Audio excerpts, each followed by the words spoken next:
Olá, queridos professores! Sejam todos muito bem-vindos ao nosso encontro de hoje do curso Letramento Literário no Ensino Fundamental.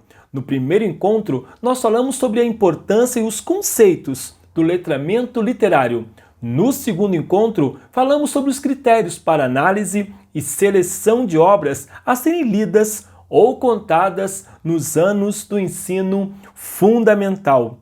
E no encontro de hoje, eu quero apresentar a vocês os revisitamentos dos clássicos. Exatamente, uma proposta de leitura, de projetos de leitura e contação de histórias que envolvem os clássicos contos de fadas. Afinal de contas, você já sabe que conto de fadas vem do latim fatum e significa destino. Ou seja, todo conto de fadas apresenta a vida ou uma perspectiva de mudança na vida dos seus protagonistas. Mais recentemente, a literatura, o cinema, o teatro, os quadrinhos, enfim, todas as linguagens artísticas que trabalham com as crianças apresentam alguma mudança nesses contos de fadas, nesses contos clássicos. Muitas vezes, essa mudança pode ser a alteração do contexto. Por exemplo, uma história que se passa lá nos anos 1600, como Chapeuzinho Vermelho, que ela vai até a casa da avó, encontra-se na floresta com o lobo, pode passar, por exemplo, dentro do Central Park, em Nova York. Ou seja, é uma mudança de contexto, tanto de tempo, porque ela está sendo atualizada para o espaço de Nova York, como também do espaço. Afinal de contas, a obra se passa numa floresta e não no meio de um parque, embora seja um parque, está dentro da cidade de Nova York. Então aqui nós temos a ideia do revisitamento. Outra perspectiva de mudança pode ser muitas vezes até característica das personagens. Por exemplo, ainda ficando na Chapeuzinho, que é uma história clássica, muitas vezes nós conhecemos a Chapeuzinho Vermelho como uma garota. Claro, uma menina que sai de casa e leva doces para a avó. E se eu mostrar para vocês uma obra em que a Chapeuzinho, em vez de ser uma garota, é um menino? É o que exatamente esse livro que nós estamos apresentando para vocês na tela está mostrando. O Chapeuzinho Vermelho é um menino que sai da casa da mãe para levar mantimentos para a avó doente no outro lado da floresta. Mas nós podemos mudar mais ainda esse contexto. E se a Chapeuzinho Vermelho, em vez de uma menina branca lá da Europa, fosse uma menina negra, por exemplo, e se em vez de andar pelas florestas da Europa, ela andasse nas savanas da África? Chapeuzinho e o Leão Faminto. Aqui nós também temos uma mudança de contexto. Então, por aqui, querido professor, você já começa a perceber a importância dos revisitamentos dos contos de fadas para as crianças. São obras que as crianças gostam muito. Por quê? Porque elas já leram, já ouviram, desde a educação infantil, desde o ventre materno, as clássicas histórias, e elas conhecem o enredo, o fio condutor da narrativa, já sabem o que acontece no final e muitas vezes sabem até toda a moral da história, tudo aquilo que o professor ou os pais vão lhe dizer após ler ou contar essas histórias. E, portanto, quando nós trabalhamos o revisitamento, o interesse das crianças se aflora por quê? Porque tudo aquilo que elas têm como uma verdade pré-estabelecida acerca desse conto, agora vai ser modificado, vai apresentar uma grande surpresa. Dessa forma, eu posso contar João e Maria, por exemplo, que no original é Hansel und Gretel, dos irmãos Grimm, mas essa história pode ter personagens negros e ela também pode se passar na África. Afinal de contas, o revisitamento é isso, é a mudança de algum aspecto na história, ou tempo, ou espaço, ou a caracterização e contexto dos personagens, ou mesmo relativizar alguns pontos de vistas. Por exemplo, se lá na história original do João e Maria, os protagonistas são os meninos, os irmãos, o João, no caso, e a Maria, nós podemos contar essa história a partir de um ponto de vista de um personagem secundário. Por exemplo, o que aconteceu na vida daquele passarinho que come as migalhas de pão da história? Então eu poderia contar que era uma vez um passarinho que morava num ninho com os seus pais e que esse passarinho caiu do ninho, ficou extremamente faminto, mas muito faminto, afinal de contas o pai e a mãe não estavam ali para lhe auxiliar com a alimentação. E acreditem que esse passarinho estava andando pela floresta quando de repente 2 irmãos começaram a jogar pedacinhos de pão no caminho para o passarinho comer.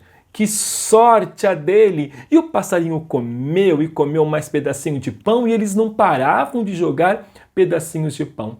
Até que o menino descobriu, o passarinho, foi-se embora voando. A floresta era linda lá de cima e ele viu muitas coisas, até uma casa toda feita com chocolate, mas o passarinho não foi lá não, porque ele já tinha comido muito e abocanhado muito pedacinho de pão. Ele preferiu voar para casa, onde encontrou o pai, a mãe, os irmãos vivos e felizes e admirados de ver ele voando e tão forte. Ou seja, essa história que se chama Ao João Meija, que é João e Maria ao contrário, é do Flávio de Souza e está no livro Que História é Essa? Ou seja, são vários pontos de vista de vários personagens dos clássicos. Aqui, claro, falando desse passarinho que quando eu conto para as crianças o clássico João e Maria, ele é apenas um detalhe. Agora, no revisitamento dos clássicos, nós mudamos a perspectiva. E aquele passarinho, que era apenas um detalhe, passa a ser o protagonista. Passa a ser o personagem principal, que um dia em sua vida, por acaso ou por ironia do destino, deram pedacinhos de pão para ele. E quem eram essas crianças? João e Maria. A ideia, portanto, do revisitamento é arejar aquelas verdades antigas dos contos e trazer novas perspectivas. Quando a gente fala, por exemplo, sobre aquelas princesas passivas, deitadas, esperando um príncipe encantado, e quando nós pegamos os livros de princesas revisitados, ou seja, esses que contam as princesas sob uma nova perspectiva, nós temos grandes avanços. Quem não lembra, por exemplo, do filme Enrolados, que mostra a história de Rapunzel. Mas essa Rapunzel, trancada numa torre, não está lá passivamente esperando o príncipe, ao contrário, ela está cuidando de si, fazendo uma série de atividades que lhe fazem bem, e é ela que vai atrás dos seus sonhos. Então, quando nós falamos do revisitamento dos contos de fadas e da sua importância, é porque são narrativas, são histórias que as crianças já dominam, insisto, o enredo, o fio condutor da narrativa, a caracterização dos personagens, o desfecho, e agora nós apresentamos um novo mundo, uma nova possibilidade. É sabido pelas crianças que o lobo é mau. Mas por que nós não podemos contar, por exemplo, para as crianças a verdadeira história do lobo e mostrar o que aconteceu que tornaram o lobo mau tão famoso? É o lobo agora, nesse livro do John Ciesiesca, A Verdadeira História dos Três Porquinhos, que conta a história de Alexandre T. Lobo, ou pode chamá-lo de Alex, pouco importa. E ele vai contar então que ele foi até a casa do primeiro porquinho, do segundo, do terceiro, porque ele queria fazer um bolo para o aniversário de sua querida vovozinha, mas os porquinhos não queriam saber de ajudá-lo. Então ele inflou, bufou, soprou e derrubou a casa dos três porquinhos. Quando ele estava inflando, soprando a casa do último porquinho, chegou a imprensa, chegaram os policiais e fizeram dele o lobo mau. Mas isso é tudo uma grande armação. Então aqui no revisitamento nós vemos a questão do ponto de vista. É muito divertido você ouvir um personagem que sempre foi taxado, que historicamente na cabeça das crianças ele é mau, ataca os três porquinhos, ataca Chapeuzinho Vermelho. a cabra e os 7 cabritinhos, e agora ele vem se defender, ninguém sabe se é verdade ou não, mas ele vem dizer, olha, isso tudo é uma armação, isso foi um golpe, na verdade eu não sou o lobo mau. Então o revisitamento, o que ele faz? Ele relativiza verdades, ele dá à criança uma possibilidade de enxergar sob um outro ponto de vista. É como se a criança tivesse uma chance de rever a história, de perceber uma outra possibilidade de enxergamento que até então ela não tinha. Essa perspectiva pode ser mudada quando nós apresentamos para as crianças, por exemplo, o lobo sentimental. Exatamente, é uma outra perspectiva, mostra um outro ponto de vista que as crianças não estavam acostumadas. Ou quando a gente conta histórias, por exemplo, que o lobo é vegano, isso mesmo, ele é vegetariano, vegano e, portanto, ele não comeria chapeuzinho ou porquinho ou tampouco cabra nem cabritinho. É uma perspectiva. E se nós apresentarmos para as crianças, por exemplo, o livro Os Três Lobinhos e o Porco Mau? Quem disse que todo lobo é mau e que todo porco é bonzinho? E se nós mudarmos ainda um pouco mais essa perspectiva? Então, queridos professores, nós estamos trazendo aqui uma possibilidade de projeto a partir do revisitamento dos contos de fadas. Ou seja, pegar o enredo dos contos e transformar alguns desses aspectos. Ou mesmo produzir encontros inusitados, encontros que jamais se podia imaginar, como é o caso, por exemplo, de uma troca de e-mails entre 2 personagens que usam na cabeça algo vermelho. Você deve estar se perguntando quem são os 2 clássicos personagens da história que usam na cabeça algo vermelho. Pois bem, Chapeuzinho Vermelho e o Saci Pererê. Exatamente, pois Ronaldo Simões Coelho aprontou com as crianças um encontro fantástico, uma troca de correspondência via e-mail, claro, porque nós estamos em outros tempos, da clássica personagem Chapeuzinho Vermelho, que mora em Paris, portanto ela tem todo um contexto do Charles Perrault, e ela resolve mandar um e-mail para conhecer o senhor Saci Pererê. E os 2 trocam muitos e-mails. E é claro, é nesses e-mails que entra a grande magia da literatura dos revisitamentos, onde o Saci conta o contexto dele, por que ele tem essas características, o contexto onde ele vive, e a Chapeuzinho, claro, traz todo o seu contexto. São várias páginas de e-mails trocados em que as crianças se deliciam, e nós adultos também, conhecendo um pouco mais desses personagens, do contexto onde eles estão, mas principalmente fazendo aí um intercâmbio cultural, uma troca entre culturas tão lindas, mas tão diferentes, como a cultura francesa e a cultura brasileira, principalmente se tratando de um personagem tão clássico da literatura infantil, muito conhecido, portanto todas as crianças conseguem compreender e ler essa história, como também um personagem muito querido da nossa literatura e representante, claro, máximo do nosso folclore. E essa troca de e-mails é fantástica porque leva também a algo que durante toda a nossa trajetória acadêmica, profissional, nós viemos defendendo, que é a questão da literatura tratar temas da condição humana.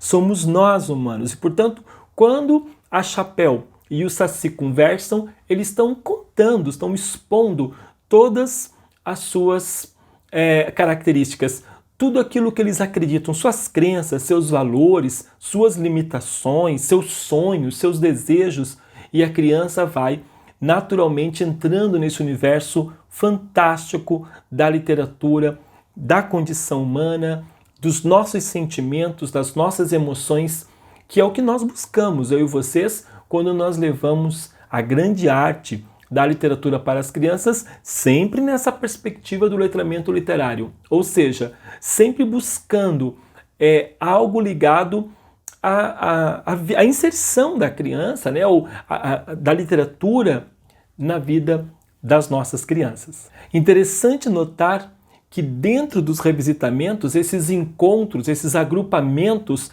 de vários personagens clássicos acontece de maneira muito corriqueira. Eu vou trazer um exemplo que encantou as crianças, adultos do mundo todo, que foi a série Shrek, os 4 filmes do Shrek, que traz aí apenas os personagens clássicos, aliás, vários personagens clássicos com novos pontos de vista. Começa já que a ideia do beijo, da superação do beijo, ou seja, se a Fiona e o Shrek se beijassem, eles naturalmente virariam príncipes. E o que acontece foi um efeito contrário. Com o beijo de amor, a Fiona também virou ogra e a família de ogros constitui uma nova família. Então o Shrek e a Fiona tiveram filhos e mostra o dia a dia de personagens como o ogro, por exemplo, que desde as histórias clássicas, passando pelos contos de Ninar, por exemplo, sempre foi um personagem do mal. Afinal de contas, o ogro, ou o bicho-papão, como é chamado aqui no Brasil, ele nunca foi bem visto pelas crianças e por nós adultos. Mas no Shrek, todos se apaixonam por essa família de ogros. Uma família que tem todas as belezas, todas as condições maravilhosas e todas as limitações de qualquer família. E é claro que nós vamos ter aí uma série de personagens dos clássicos contos de fadas que vão ser revisitados, ou seja, que vão aparecer numa nova perspectiva, trazendo outros pontos de vista que normalmente não eram vistos pelas crianças. Gente, só o fato de um ogro aparecer como um protagonista, ou seja, como alguém querido e amado pelas crianças, vocês imaginem que o ogro, sob nenhum aspecto, tinha esse carisma, Porque, afinal de contas, o ogro come crianças, afinal de contas, tem tudo aquilo que nós já sabemos de antemão acerca do ogro. Mas, de repente, a série de 4 filmes faz um sucesso estrondoso no mundo todo por justamente apresentar não aquele protagonista totalmente idealizado, totalmente dentro dos padrões, mas exatamente o contrário, um ogro com todas as características que um ogro tem e nós torcendo pelas venturas e desventuras dessa família de ogros. Muito bem, eu trouxe até aqui várias sugestões, muitas possibilidades de revisitamentos, mas como nós poderíamos levar essas narrativas para a sala de aula dentro de um projeto de letramento literário, um projeto de leitura, que é o que nós estamos estudando? Provavelmente a primeira coisa a fazer é buscar a obra original. Então, se eu vou trabalhar, por exemplo, Os Três Lobinhos e o Porco Mau, ou se eu vou trabalhar, por exemplo, Dois Chapéus Vermelhinhos, que é o encontro da Chapeuzinho com o Saci Pererê, seria muito interessante na primeira proposta resgatarmos essas histórias com as crianças, perguntar o que eles conhecem, sondar que tanto eles conhecem. Depois, em seguida, apresentar nós a leitura dos clássicos, seja do Charles Perrault ou dos Irmãos Grimm, ou seja, a história verdadeira da Chapeuzinho Vermelho a partir dessa perspectiva, ou seja, pelas vias de Monteiro Lobato, que nos apresentou o Saci Pererê. Portanto, seria muito interessante nós chegarmos no clássico. Afinal de contas, nós estamos trabalhando o revisitamento dos clássicos. Portanto, conhecer o clássico é fundamental. Mostrar o contexto no qual ele foi produzido, mostrar como que ele está inserido no tempo e no espaço, para então, só em seguida, nós apresentarmos os revisitamentos. E, para fecharmos os projetos e revisitamentos, propor às próprias crianças para que elas também busquem alguns desses personagens e criem novas narrativas. Seja desenhando, pintando, dramatizando, fazendo 1000 propostas artísticas, mas buscando aqueles personagens que elas gostam, tirando-as do contexto em que eles estão e colocando, claro, em novos contextos. Então, relembrando a metodologia do revisitamento, a apresentação da história clássica, seja leitura ou via contação de histórias, a apresentação do revisitamento, discussão sobre esse revisitamento e pedir para que as crianças também se apropriem dessa ideia e possam criar as suas próprias narrativas. O mundo dos clássicos é incrível, porque tratam sempre de sentimentos, da nossa condição, dos grandes dramas existenciais. E o mundo dos revisitamentos vem dialogar, arejando antigas verdades, trazendo novas possibilidades de enxergarmos quem nós somos, quem o outro é, e uma sociedade possível onde o diálogo, onde a diferença, a singularidade possa ser respeitada e as crianças possam brincar e rir e saborear as histórias, sempre levando em conta a sua missão principal: reflexão, pensamento sobre a nossa condição. Essa condição tão linda, tão maravilhosa que é a condição humana. Gratidão por aqui e nos vemos no próximo encontro. Até lá!